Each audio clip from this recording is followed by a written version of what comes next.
more on this, James Dorsey joins me now live from Singapore. He's a senior fellow at the S. Rajaratnam School of International Studies. It's a pleasure to see you today, James.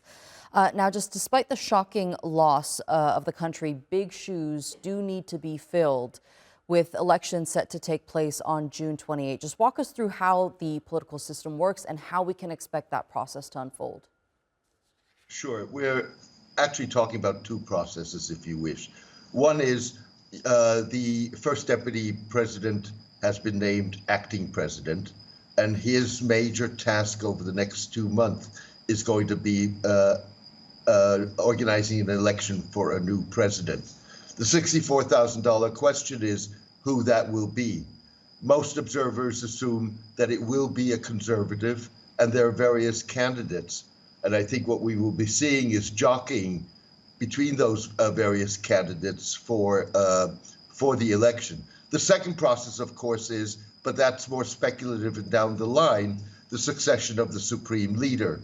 There were many who thought that Ibrahim Raisi was the front runner for that position, but he never confirmed that, nor did he ever volunteer at least publicly, his candidacy, nor was it in any way hinted at by the Assembly of Experts. Right. I'm glad you mentioned that because we've heard of reports of, members of the public in Iran saying that's one of their major concerns of who's going to be the next supreme leader now that Ibrahim Raisi had died. Just talk about that position for us and the amount of weight it carries in the country. Well, I think the way to look at the Iranian political system is to look at it as the equivalent of a presidential system, in which the prime minister, in this case, the Iranian president, is really the executor of policy. He may or may not be able to influence policy, but policy is decided by the supreme leader, the equivalent of a president in a presidential system. Right, and Iran has been an important factor, of course, for the region, particularly in the war on Gaza, with Hezbollah's position in Lebanon. Can we expect a shift in tactics? To what extent can we expect some change in the region now with the passing of Ibrahim Raisi? Never say never, of course. But having said that, the likelihood is that the current foreign policy and regional policy is one that will be continued irrespective of who becomes the president. First of all, that's the policy that's set by the supreme leader. But over and beyond that, by and large, the Iranian political elite has sort of given up on rapprochement with the West. You've seen a focus on alliances with Russia, with China, expanding relationships with in the global South, and at the same time tightening relationships with Iran's non-state partners, whether that's Hezbollah groups in Iraq, Syria, or the Houthi rebels in Yemen. And I don't think that that is going to fundamentally change, particularly not as long as the Gaza war continues. What do you make of the U.S. response to all of this?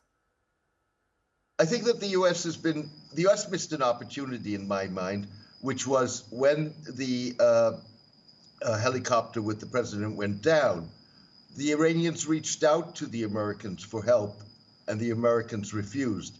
Now, to be fair, this would have been a hot potato in the United States at a time that they are 6 months out from a U.S. presidential election, which could be proved to be very contentious. And there is almost bipartisan agreement in the demonization of Iran and viewing Iran as an enemy. I think that the United States at this point simply is going to wait and see who is the next president and hope that they at least will be able to continue to some degree in their contacts. Keep in mind that last week you had indirect talks in Oman between senior U.S. officials as well as senior Iranian officials, including the now foreign minister of Iran, who succeeded the one who died in the helicopter crash. And those talks were aimed at trying to prevent the Gaza war and the hostilities with Hezbollah and between Hezbollah and Israel from spinning out of control. Right, and looking at the response that we saw from countries like Russia, China, India, from Turkey, what does that tell us about the layout of the region and this shift that we're witnessing, this geopolitical shift that we're witnessing? Well, I think one's got to be careful with the notion of a geopolitical shift. I think that geopolitical shift is far less than meets the eye. But this is, of course, the product of, on the one hand, Iran trying to reach out and build its relationships, not with the West, but elsewhere. But also, although keep in mind that when the helicopter went down, the Iranians also approached the European Commission, and the European Commission was immediately responsive in helping them with mapping the region in which the helicopter had crashed. Now, the other aspect of this, of course, is that all states in the region want to prevent whatever disputes, differences, conflicts they have from spinning out of control, or at least the Gulf states certainly do, and Iran does. And you've seen that over the last year or two, in which diplomatic relations have been reestablished between Saudi Arabia and Iran. There have been visits, there have been phone calls, and it's also those countries which reached out to Iran and offered help when the helicopter crashed. All right, James Dorsey, thank you so much for being with us here on TRT World and sharing that analysis with us.